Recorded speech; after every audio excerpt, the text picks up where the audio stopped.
시편의 전체 주제는 우리 복이라고 합니다. 그래서 시편의 표제와도 같은 1편에서는 복 있는 사람과 악인의 모습에 대해서 말씀해 주고 있습니다. 그렇다면 우리가 여기서 한 가지 생각해 볼 것이 성경에서 이야기하는 복이라는 것이 도대체 뭐냐라는 거예요. 우리가 복하면 가장 먼저 생각하는 것이 어떤 공간의 개념이죠. 그래서 복 있는 장소, 명당, 풍수지리를 먼저 생각합니다. 또 복하면 생각나는 게 시간이죠. 그래서 어느 날이 좋을지, 그래서 기일이 언젠지 뭐 그런 이야기들을 하는 것이 공간의 개념과 그러니까 시간의 개념으로 이 복을 생각한다는 거예요. 근데 성경은 그렇게 이야기하지 않습니다.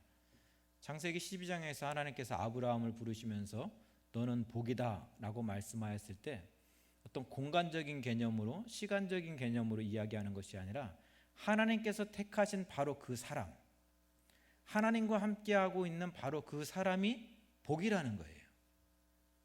그래서 복 있는 사람 아브라함이 그랄 땅에 거하니까 그랄 땅이 복 있는 땅이 되더라는 거예요. 복 있는 사람 이삭이 다 도망가야 되는 그랄 땅에 농사를 지으니까 100배의 복을 얻더라는 거예요. 복 있는 사람 요셉이 애굽 땅에 거하니까 모든 열방의 가뭄으로 다 죽어가는데 애굽은 오히려 그 기회를 통해서 더 큰 하나님의 복을 경험하더라는 거예요. 그래서 성경이 이야기하는 복이라는 것은 어떤 장소나 어떤 시간의 공간의 개념이 아니라 사람이라는 거예요. 사람. 그래서 시편 1편에서도 복 있는 사람과 악인을 구별하면서 이야기하면서 복 있는 사람은 어떠한 사람인가, 악인은 어떤 사람인가. 그래서 복 있는 사람은 한마디로 딱 정리하면 하나님께 그 삶의 뿌리를 두고 살아가는 사람, 그 사람이 바로 복 있는 사람이라는 거예요. 그렇다면 우리는 시편을 읽어나가면서 하나님께서 복 주시는 바로 그 사람, 복 있는 사람은 역사를 어떻게 해석해내는가. 그러니까 이스라엘이 쭉 지나온 역사들을 해석하면서 시편을 노래하는 시편들이 있겠죠. 또 자기네 삶 속에서 내 삶 속에서 펼쳐지는 이야기들을 가지고 또 고백하는 그런 시들이 있을 거예요. 그 나에게 주어지는 그 삶 속에서 그 삶을 어떻게 해석해내는가. 나에게 주어졌던 그 역사 속에서 그 역사를 하나님의 인도하심을 어떻게 고백하고 있는가를 우리는 살펴볼 수 있어야 되는 거예요. 그래 내 삶 속에서 그러한 일들이 일어날 때 혹은 우리 역사 속에서 그러한 일들이 일어날 때 악인의 모습으로 그것을 해석하고 적용하는 것이 아니라 복 있는 자의 모습으로 해석할 수 있는 힘을, 능력을 우리는 기를 수 있어야 되는 거예요. 지난주 우리가 시편 3편의 말씀을 읽으면서도 그랬죠. 압살롬의 반역을 피해서 이제 도망가야 되는 다윗의 어떤 이야기를 쭉 풀어가면서 이야기하면서 복 있는 사람은 그 상황에서 어떻게 하느냐는 거예요. 복 있는 사람은 그 상황에서 상황을 보고 환경을 보고 원망하거나 좌절하는 것이 아니라 오히려 그 상황 속에서도 하나님을 바라보면서 하나님께 기도하는 삶을 살아갔다라고 말씀을 드렸습니다. 그것이 복 있는 자의 모습이라는 거예요. 오늘 나눌 시편 5편도 다윗이 쓴 시편으로 우리는 알고 있습니다. 시편의 5편의 역사적 배경이 무엇이냐에 대해서는 학자들마다 분분한데 어떤 분들은 3편, 4편, 5편이 압살롬의 반역, 사무엘하 13장에서 15장의 이야기를 배경으로 두고 있다라고 말씀하시는 분들도 있습니다. 그런데 특히 이 5편은 압살롬의 반역이 일어나기 바로 직전, 그 반역이 일어나기 직전에 그 긴장되고 그 쪼여오는 그 압박감, 그 속에서 기록된 시편이다라고 말씀하기도 합니다. 근데 5편을 가만히 읽어보면 그러한 역사적 배경은 추론을 할 수 있을지언정 그렇다라고 단정 지을 수는 없을 것 같습니다. 그래서 이 5편을 사무엘하 13장에서 15장의 어떤 압살롬의 반역의 이야기의 배경을 두고 같이 말씀을 나누는 것이 아니라 정말 오히려 아침에 정말 드리는 기도라는 그 제목처럼 그런 표제처럼 하루의 삶을 시작함에 있어서 정말 하나님께 어떠한 기도를 드리고 있는가. 정말 세상으로 나가서 직장에 나가서 하루의 삶을 시작해야 되는데 그 하루의 삶을 시작하기에 앞서서 하나님의 사람으로 살고자 하는 사람들이 세상에 정말 들어가야 되는 그리스도인들이 어떠한 마음으로 어떠한 기도로 하나님께 올려드리고 있는가를 중심으로 이 말씀을 함께 살펴보고자 합니다. 예수 믿는 사람들이 가장 많이 사용하는 단어 중에 은혜라는 단어가 있습니다. 그래서 설교를 듣다가 마음이 조금 감동이 있는 날에, 아니면 마음이 좀 울컥하는 날에는 나가면서 그러죠. 은혜 받았습니다 라고 이야기를 합니다. 혹은 내 삶 속에서 어려운 일에 처했는데 정말 피할 길이 열렸을 때, 또는 어려움 속에서 다시금 어떤 살 길이 열렸을 때, 그럴 때 우리는 이것이 하나님의 은혜입니다 라고 표현을 하기도 하죠. 근데 우리가 여기서 기억해야 될 게 뭐냐면은, 우리가 고백하고 있는 그 은혜라는 단어 속에는 말로 할 수 없는 놀라운 사건이 들어있다라는 거예요. 그것이 뭔가요? 예수 그리스도의 십자가의 사건이 들어있다라는 거예요. 하나밖에 없는 독생자 예수, 하나밖에 없는 독생자 아들을 정말 십자가에 내어줄 수밖에 없는 하나님의 그 놀라운 사랑이 들어있는 그 단어가 은혜라는 거죠. 은혜. 그런데 오늘 5편 12절에 보면 은혜라는 단어가 기록되어 있는 것을 보게 되어집니다. 여호와의 주는 의인에게 복을 주시고 방패로 함같이 은혜로 그를 호위하시리이다. 방패와 같은 은혜, 은혜의 방패, 이제 그런 식으로도 이제 해석할 수 있을 텐데요. 은혜라는 표현이 있는데, 여기서 표현되고 있는 이 은혜는 십자가의 사건을 정말 생각하면서 그 사건을 밑에다 깔고 이야기하는 은혜는 아닙니다. 그럼 뭔가 봤더니 여기서 사용되어지는 은혜는 호의적으로 받아들이다, 선대하다라는 그런 의미가 담겨있는, 그런 뜻이 담겨있다는 거예요. 그러니까 하나님 저에게 은혜를 베풀어 주십시오 라고 했을 때, 이때 여기서 이제 12절에 사용되어지는 은혜는 하나님 저를 너그럽게 대해 주십시오, 저를 선대해 주십시오 라는 그런 의미로 사용되고 있다라는 거죠. 그래서 공동번역은 이 12절을 야훼여 당신은 의인에게 복을 내리시며 사랑으로 방패 삼아 그를 지켜 주십니다 라고 해석하고 있습니다. 그러므로 여기서 그러니까 방패로, 은혜의 방패라는 것은 주께서 12절에 방패로 함같이 은혜로 그를 호위하시리이다 라는 이 표현은 하나님이 우리 인간을 너그럽게 대하시고 그를 영접해 주시는 사랑을 그 어떤 힘으로도 끊을 수 없다라는 그런 의미로도, 그런 표현으로도 우리는 또 받아들일 수 있을 것입니다. 그래서 이 뜻이 가장 잘 표현되고 있는, 기록되어 있는 신약의 말씀을 살펴보니까 로마서 8장 38절 39절에 이렇게 기록되어 있습니다.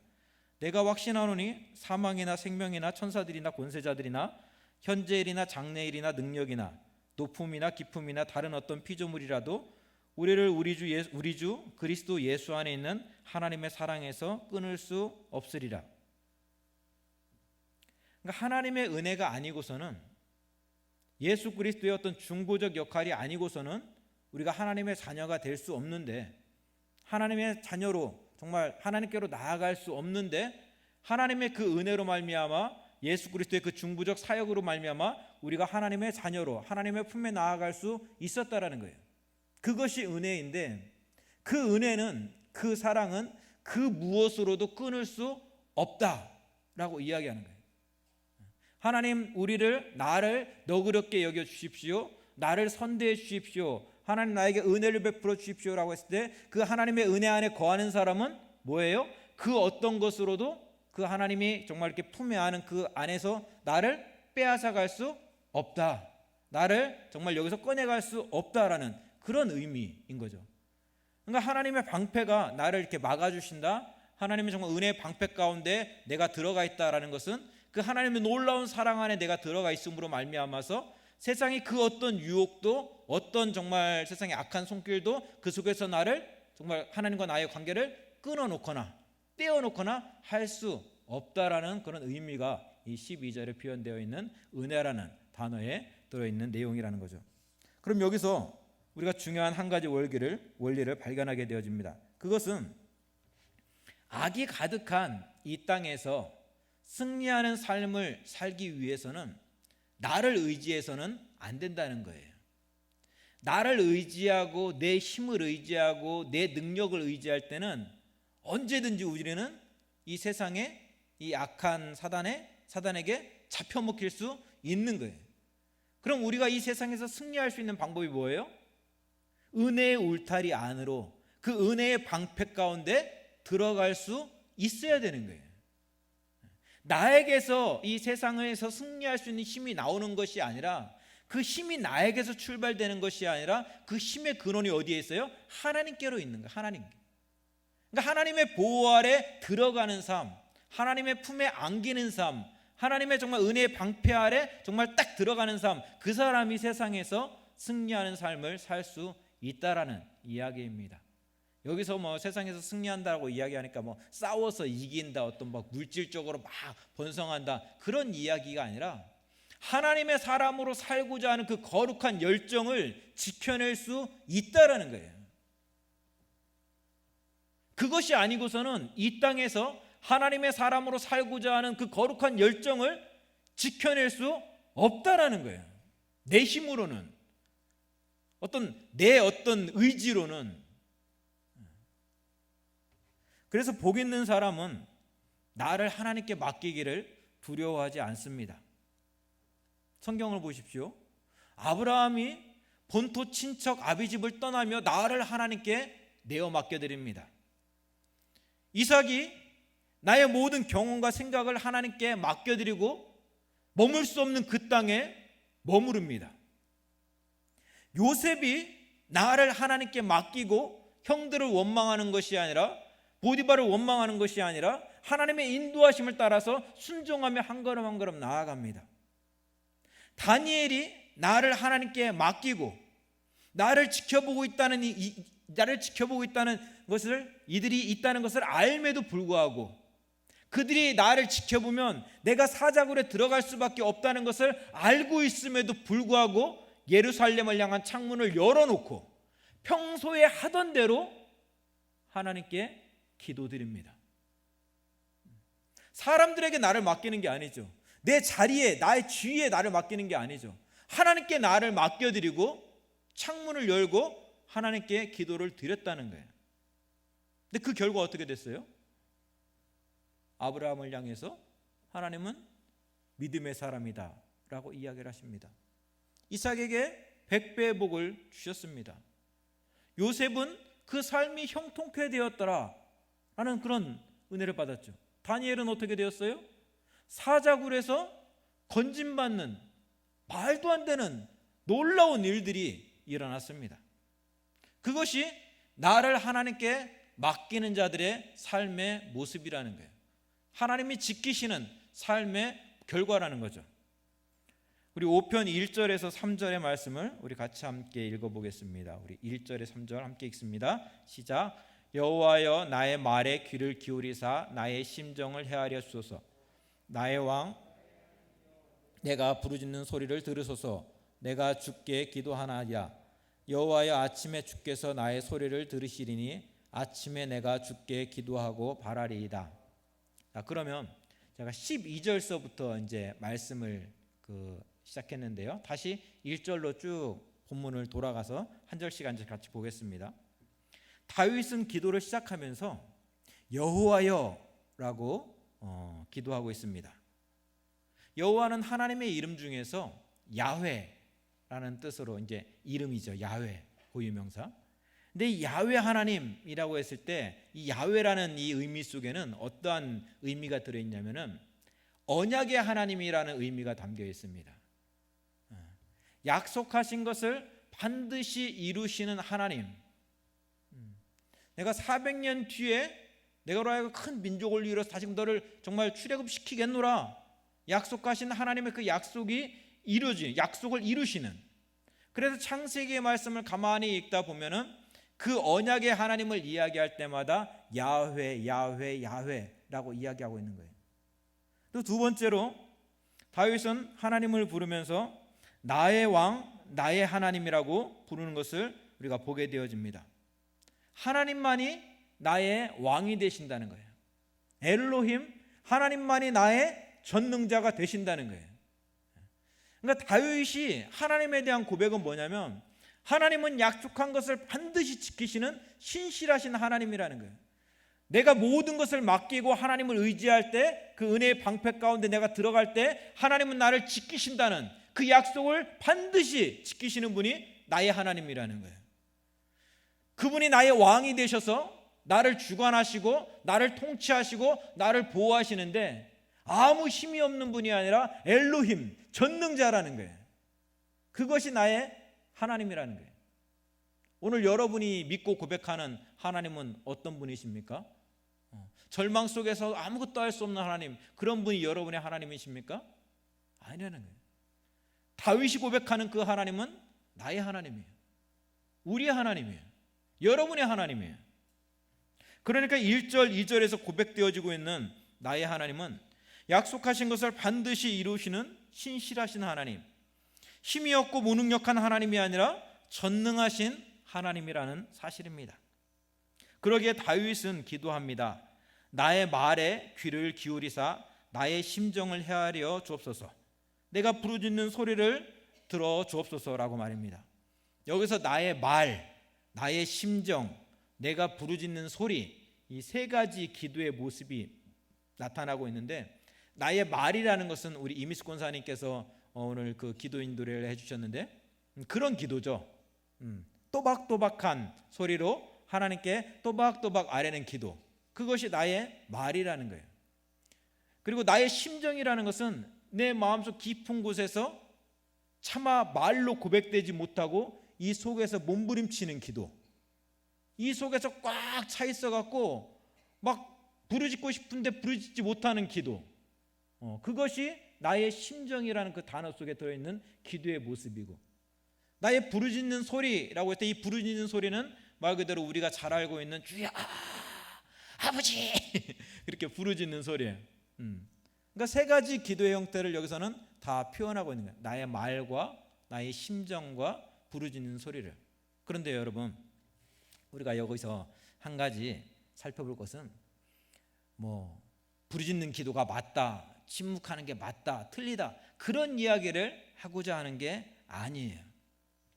뭐냐면 우리가 기도를 처음 시작하면 어떻습니까?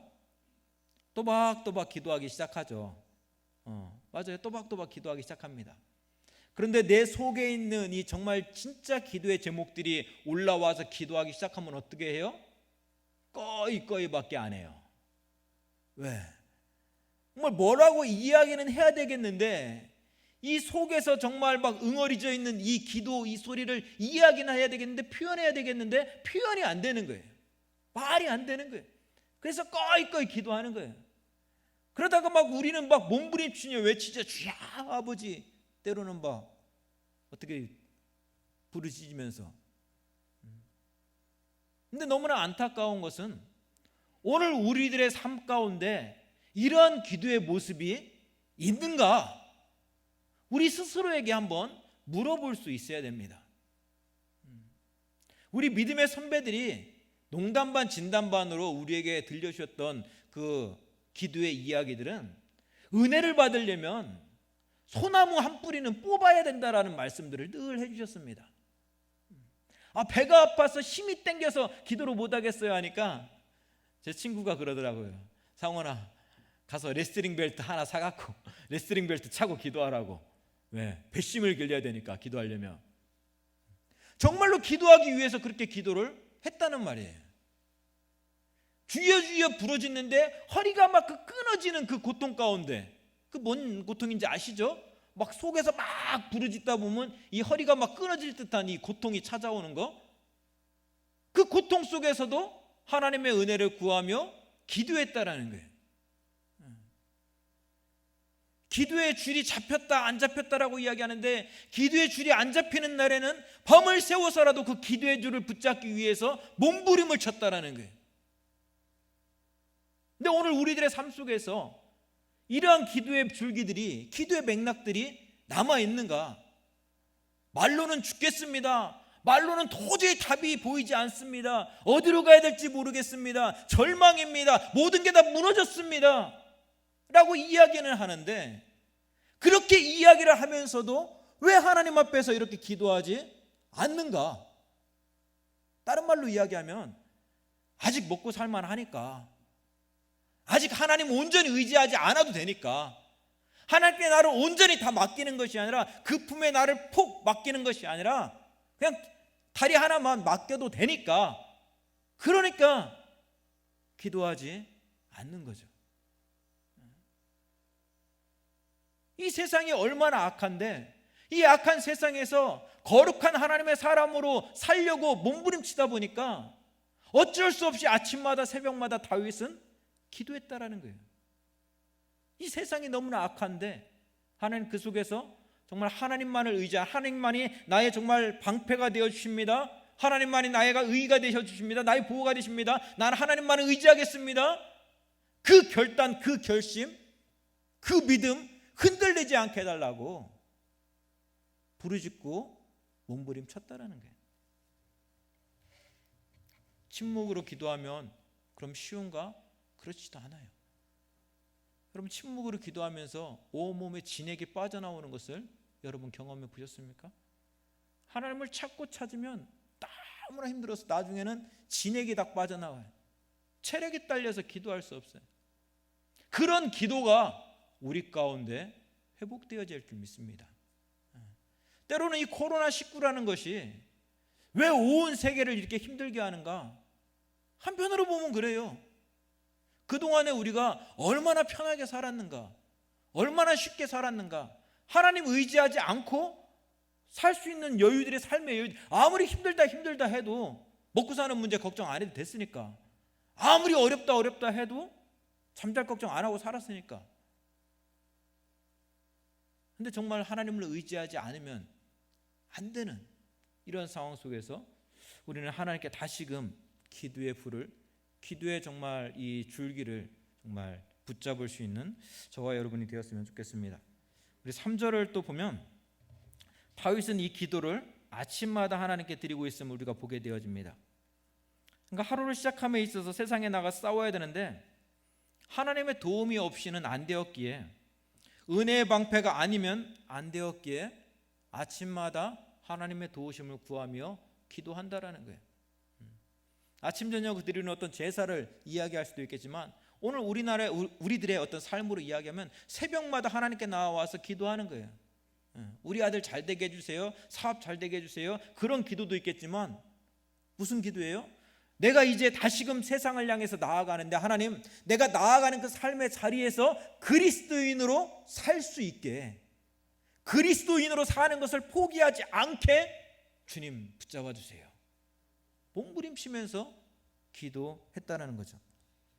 이런 기도를 하지 않고 사시는 분이 있다면 아까 이야기했듯이 어떤 그 나의 말과 나의 심정과 나의 부르짖는 그 소리를 들으세요, 들을 수 없어서라고 하는 기도를 하지 않고 사는 분이 있다면 어찌 보면 좀 아직 그 살만한 여유가 많이 있는 분들인 것 같아요. 그만큼 힘들지 않다라는 거죠.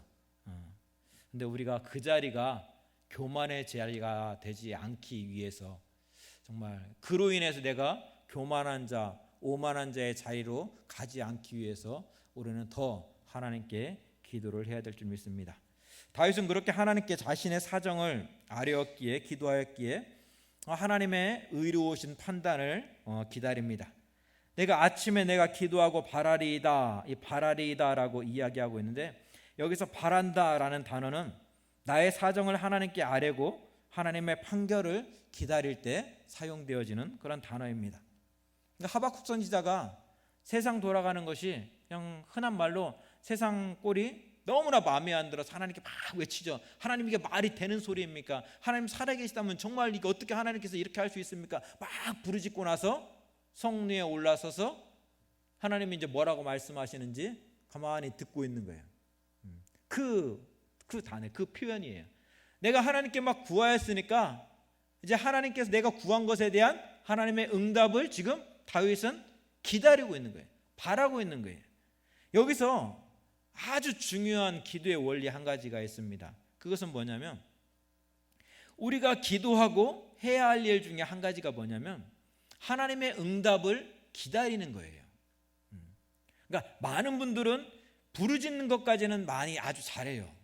막 1시간씩 부르짖고 기도합니다. 그런데 내가 하나님께 이야기를 했으면 이제 하나님이 나에게 말씀을 하실 거잖아요.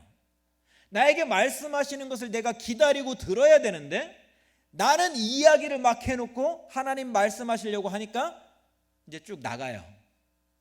그럼 뭐예요? 나는 지금 하나님께 기도는 드렸는데 그것에 대해서 하나님이 나에게 말씀하시는 걸 내가 들었어요, 안 들었어요? 안 들었어요. 안 듣다 보니까 어떻게 돼요?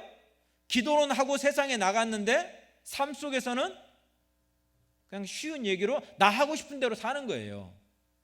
왜? 그것에 대해서 하나님께 기도를 해서 하나님 뭐라고 말씀하시면 그거에 대해서 내가 좀 막 어떤 갈등을 해볼 텐데, 말씀을 드렸는데 하나님 뭐라고 말씀하시는지 듣지를 못했어요. 그러니까 어떻게?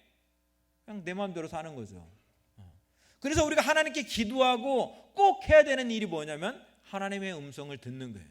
근데 그럼 하나님의 음성을 어떻게 듣습니까? 뭐 내가 너를 사랑하노라 육성으로 말씀하십니까? 아니면 뭐 성경 말씀이 갑자기 막 쫙 떠올라갖고 말씀하십니까? 아니면 옛날 목사님들 설교하듯이 막 강대상에다가 막 글씨가 이렇게 쭉 새겨지면서 말씀을 하십니까? 뭐로 말씀하십니까? 다양한 모습으로 우리에게 말씀해 주시는 거예요. 가장 많이 말씀해 주시는 게 우리 마음속의 응답으로 우리에게 말씀해 주시죠. 내가 기도했을 때 내 마음속 깊은 곳에서 떠오르는 어떤 그 생각들. 근데 여기서 중요한 게 있어요. 내 마음속에서 떠오르는 생각들이 에이 이거는 그냥 뭐 내 생각이야 라고 정말 이렇게 내던지는 것이 아니라 우리 마음 가운데는 누가 계세요? 성령님이 함께하고 계시다는 거예요. 그럼 내 마음, 내가 부르짖고 내 마음 깊은 곳에서 올라오는 이 생각들이 허탄한 생각일 수 있지만 다른 한편으로는 뭐예요?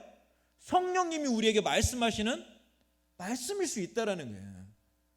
그럼 그 응답을 내가 들었을 때 그 응답을 내가 받아들일 수 있는가? 때로는 그 응답에 대해 난 도저히 못 받아들이겠는가? 그걸 가지고 몸부림을 쳐야 되는 거예요.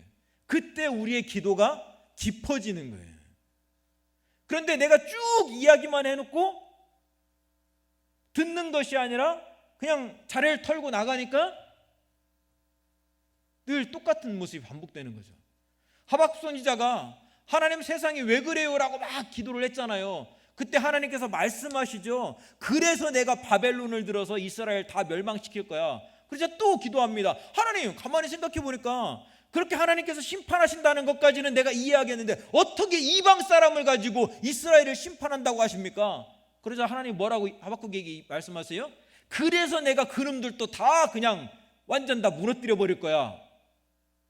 하나님께서 말씀하시잖아요. 그러니까 그제서야 하박국이 뭐예요? 아, 그것이 하나님의 뜻이었습니다. 그것이 하나님의 뜻이었군요. 그렇다면 내가 받아들이겠습니다. 받아들이는데 하나님의 심판 중에서라도 우리에게 정말 긍휼을, 우리를 불쌍히 여기주십시오. 하나님의 심판하시는 중에서도 우리를 정말 살려주십시오. 그래서 주는 우리를 수년 내에 부흥케 해 주십시오라는 그 말이, 그 고백이 거기에서 나오는 거예요. 만약에 하박국이 하나님의 응답을 듣지 못했다면 그 고백을 하지 못했겠죠. 근데 하나님의 응답을 듣고 나니까 아, 이것이 하나님께서 하시는 일이구나, 하나님의 뜻이 이루어지는 일이구나라는 것을 알게 된 거예요. 그러니까 그 일들을 받아들이고 받아들이는 데 있어서 하나님, 받아들이긴 받아들이겠는데 내가 감당하기에는 너무나 큰, 너무나 정말 무거운 짐입니다. 그러니까 하나님 조금만 견디기 쉽게, 아니 그 기간을 조금만 짧게 정말 해주십시오. 그렇게 나를 불쌍히 여기십시오 라고 하나님께 기도할 수 있다라는 거죠. 그래서 우리가 기도할 때 꼭 하나님께 우리가 기도를 드렸다면, 부르짖었다면, 외쳤다면, 침묵하면서 나아갔다면 이제는 내 입술을 닫고 내 목소리를 닫고 하나님께서 나에게 뭐라고 말씀하시는지 들을 수 있는 그런 어떤 기도의 어떤 여유들, 어떤 기도의 모습들을 한번 만들어 가봤으면 좋겠습니다. 그렇게 기도하고 기다릴 수 있는 분명한 이유가 있어요. 뭐냐면은 우리 4절과 9절과 우리 보면은 여기서 이제 우리말 성경에는 이 번역이 4절, 9절, 12절을 맨 앞에 이 번역되지 않은 표현이 있는데 그게 뭐냐면 왜냐하면이에요. 왜냐하면 내가 이렇게 기도하는데 왜냐하면, 이렇게 부르짖는데 왜냐하면, 이러이러하는데 왜냐하면 그 뒤에가 이유가 이렇게 있는 거예요. 근데 뭐냐면 내가 이렇게 하나님께 나를 다 맡길 수 있는 이유, 그 이유가 뭐냐면 하나님은 4절에 뭐예요? 우리 4절의 말씀 같이 읽어볼까요? 함께 있습니다. 주는 죄악을 기뻐하는 신이 아니시니 악이 주와 함께 머물지 못하며 5절도 같이 읽습니다. 오만한 자들이 주의 목전에 서지 못하리이다. 주는 모든 행악자를 미워하시며. 아멘인데 하나님은 악을 미워하시는 분이기 때문에 그렇다는 거예요. 죄악을 기뻐하지 않는 분인데 그 대표적인 모습으로 오만한 자, 행악자, 거짓말하는 자, 피 흘리기를 즐기는 자, 속이는 자를 하나님은 뭐예요? 싫어하신다는 거예요. 거짓말 속이는 것은 사단의 대표적인 특징 중에 한 가지입니다. 뱀이 하와를 유혹할 때도 다윗의 아들 암놈이 압살론의 누이 다말을 정말 이렇게 간음할 때도 그렇게 거짓말로 유혹했습니다. 그래서 요한복음 8장에 보면 8장에서 주님은 마귀는 처음부터 살인한 자요 거짓말쟁이다라고 말씀하는 것이죠. 그런데 어떻습니까? 세상을 살아갈 때 분명히 이것이 어떤 사단의 모습이라는 것을, 악한 모습이라는 것을 알고 있어요. 성경은 그렇게 정말 말씀하고 있어요. 그런데 우리는 세상을 살아가면서 어때요? 적당히 거짓말도 하고 교만함도 있어야 된다라고 우리는 스스로에게 이렇게 쇠뇌시키고 있습니다. 우리 자녀들에게 그렇게 가르치고 있습니다. 그냥 여러분, 남들이 우리 권사님은 너무 착해요, 너무 착해서 좋아 라고 이렇게 누가 이야기했다고 쳐요. 그럼 여러분 기분 좋습니까? 기분 좋아요, 싫어요? 왠지 찝찝한 거 있죠. 권사님 왜 이렇게 사람이 참 착하고 순해, 너무 좋아. 근데 이게 좋은 말인데도 불구하고 왠지 찝찝해요. 왠지 싫어요. 왜? 이 착하다는 말 속에는, 순하다는 말 속에는 자기 것 하나도 못 챙기고 사는 사람이라는 그 이야기가 내포되어 있기 때문에 그렇습니다. 그것이 우리가 살고 있는 세상이라는 거예요. 저도 저희 아이가 저 뒤에 있지만 얘가 참 여려요. 너무 여려.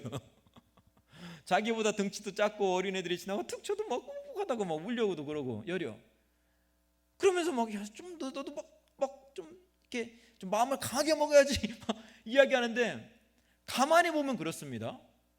제가 그렇게 이야기하면서 제 이야기하는 그 말 속에는 뭐가 들어있냐면은, 너는 하나님이 싫어하는 모습처럼 돼야 돼 라는 모습이 들어있는 거예요. 지금 너는 강한 사람이 돼야 돼 라는 그 말 속에는 너는 남들에게 정말 지고 살지 말고 남들을 이기며 살 수 있는 그런 악한 사람이 돼야 돼 라는 그 표현이, 그 생각이 나도 모르게 들어있는 거예요.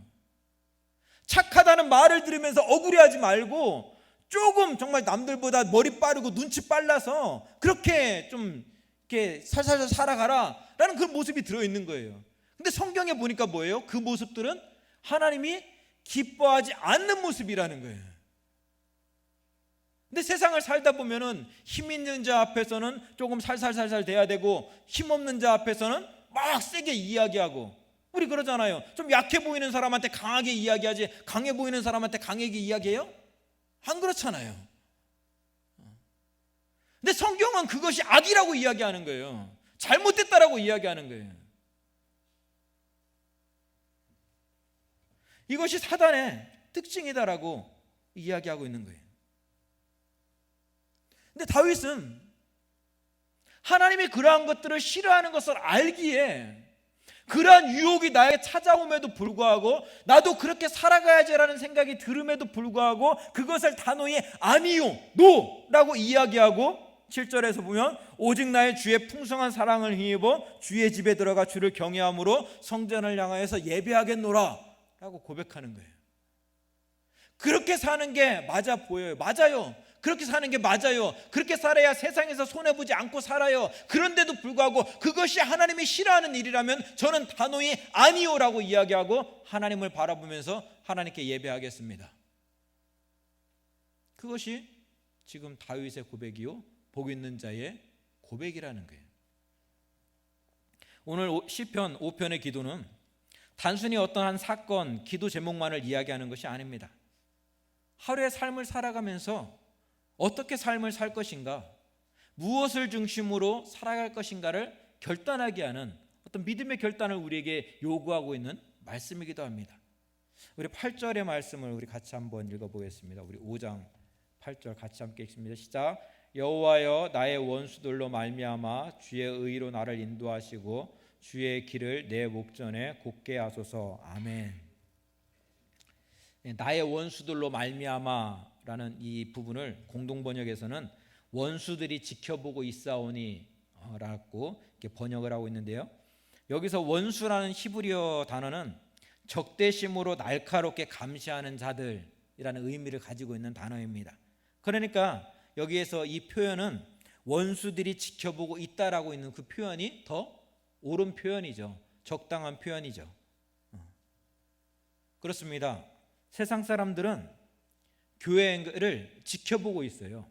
그리스도인들을 지켜보고 있어요. 저 사람들은 나와 다른 사람이야 라는 그 어떤 생각을 전제를 딱 깔고 우리를 지켜보고 있는 거예요. 교회를 지켜보고 있는 거예요. 그런데 우리는 어떻게 해요? 나와 다르다는 생각을 깔면 안 되지, 나는 당신과 똑같은 사람인데, 그런 생각이 있어요. 왜? 억울하거든. 왜 나만 신호를 지켜야 돼? 왜 나만 거짓말 안 해야 돼? 왜 나만 정말 이렇게 손해보여야 하는 삶을 살아야 돼? 내가 이 그리스도인이라는 딱지를 떼어놓으면 나도 똑같이, 저들과 똑같이 살 수 있는데 왜 나만 그 딱지를 붙이고 살아야 돼? 세상 사람들은 그 딱지를 붙이고 우리를 지켜보고 있다라는 거예요. 그리스도인들은 어떻게 살아가고 있는지, 교회는 어떻게 살아가고 있는지. 흔한 예를 들어보면 우리가 교회 봉고차에 이게 교회 팻말이 다 붙어 있잖아요. 붙어 있는데 교회 팻말 붙여놓고 함부로 신호 위반할 수 있어요? 속도 막 내며 달릴 수 있어요? 못 가요. 특별히 고덕동에서는 누가 확 찔러도 빵 못해요. 왜? 대한교회 어디가 있는지 다 아는데 빵 하는 순간 아이고 저 예수 믿는다는 것들이 저 똑같아 그 소리 나올 거 아니에요. 그러니까 못하는 거예요. 그 딱지를 꼈으면 분명히 빵 했겠죠. 쫓아가서 창문 열고 막 뭐라고도 했겠죠. 그게 안 되는 거예요.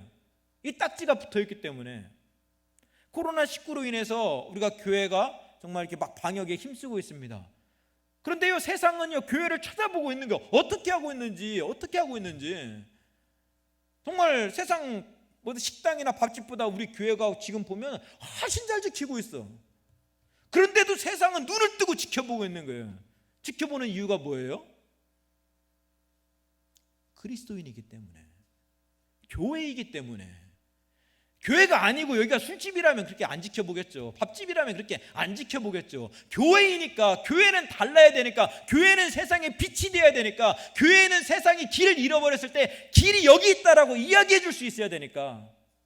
그래서 그들이 교회를 지켜보고 있는 거예요. 그래서 그들이 그리스도인을 보고 있는 거예요. 그러다가 나와 똑같이 행동할 때는 달라들어서 잡아먹는 거예요. 그래서 정신을 차려야 되는 거예요. 그래서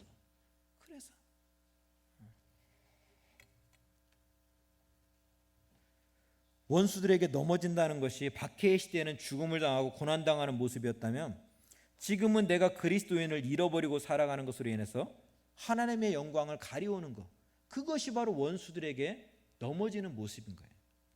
나를 지켜보는 자들 앞에서 그리스도인으로서 넘어지지 않는 삶을 살아갈 수 있으면 좋겠습니다.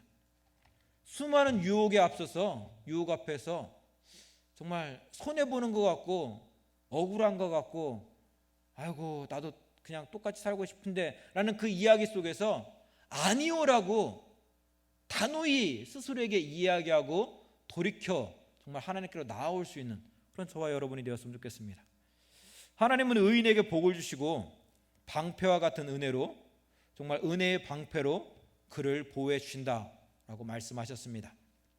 그러하게 주께 피하는 모든 자들은 우리가 기뻐하며 즐거워할 수 있는 것입니다. 12절에 나와 있는 방패와 같은 은혜의 방패라는 것은 내가 조금 부족하지만, 내가 연약하지만, 정말 세상 사람들과 비교했을 때 그들과 다를 바 하나도 없지만 우리가 하나님께로 나아갔을 때 하나님이 우리를 너그러이 받아주신다는 거예요. 품어주신다는 거예요. 그 하나님의 그 안아주시는 사랑, 그것이 방패와 같은 은혜예요. 은혜의 방패. 이 사랑 안에 거할 때 우리는 세상 속에서 살아가고 있지만 세상의 물결에 따라서 흘러가는 것이 아니라 정말 그리스도인으로서 삶을 살아갈 수 있는 것입니다. 이 방패는 내가 어떤 능력을, 은사를 얻어야지만이, 내가 뭔가를 정말 붙잡아야지만이 우리에게 주어지는 게 아니에요. 하나님의 능력의 팔에 나를 맡겨드리는 거예요. 하나님이 우리의 방패가 되시기 때문에 우리가 해야 될 일은 뭐예요? 나를 하나님의 품에 맡겨드리면 되는 거예요. 이제 하나님이 내 삶의 책임자이십니다. 이제 하나님께서 내 삶의 인도자가 되십니다. 하나님께 나는 다 맡겼습니다. 형들은 나를 애굽에 팔았지만 정말 보디발은 나의 충성을 정말 기억하지 못하고 나를 감옥에 집어넣었지만 나는 보디발에게 내 삶을 맡긴 것이 아니라, 아버지에게 내 삶을 맡긴 것이 아니라 하나님께 내 삶을 맡겨드렸습니다. 그 품에 나를 던져드렸습니다. 그러니 하나님께서 내 삶을 이제 책임져 주십시오. 저는 그 하나님의 책임지심을 믿고 그저 하루하루 한 걸음 한 걸음 주님만 바라보며 나아갈 뿐입니다. 그렇게 고백하고 나아갔더니 성경은 뭐라고 이야기하냐면 그 삶을 가리켜 형통한 삶이다 라고, 복 있는 삶이다 라고 우리에게 가르쳐주고 있습니다. 거친 세상에서 내 힘으로 살려 하지 마십시오. 내 힘으로 살려 할 때마다 우리는 패배하고 좌절하는 것을 경험할 수밖에 없습니다. 정말 다윗이 아침마다 하나님의 품에 안겨 살아가기를 정말 부르짖어 기도했던 것처럼, 정말 간절히 목 놓아 외쳤던 것처럼 하나님의 그 사랑의 방패 가운데, 은혜의 방패 가운데, 정말 능력의 그 방패 가운데 우리의 삶을 내어 맡겨드릴 수 있는 그런 저와 여러분의 삶이 되었으면 좋겠습니다. 그럼 하나님께서 약속하신 대로 우리의 삶을 책임져 주시고 붙잡아 주실 것입니다. 우리 같이 기도하겠습니다. 함께 기도할 때 우리가 사회적 거리두기로 인해서 하나님과의 관계 맺기에 정말 소홀히 하고 있지는 않은지, 오히려 사회적으로는 거리두기가 한참이지만 정말 우리의 삶 속에서는 하나님과의 관계 맺기를 힘쓸 수 있는 우리의 삶이 되게 해달라고 같이 기도하고, 또 코로나의 빠른 종식과 정말 확산을 막아달라고, 또 어려운 시기 가운데 교회가 세상에 빛이 되는 시간이 되게 해달라고, 또 육체의 질병을 앓고 있는 우리 환우들, 연약한 이들 기억하면서 우리 잠깐 같이 기도하겠습니다. 우리 같이 기도하겠습니다.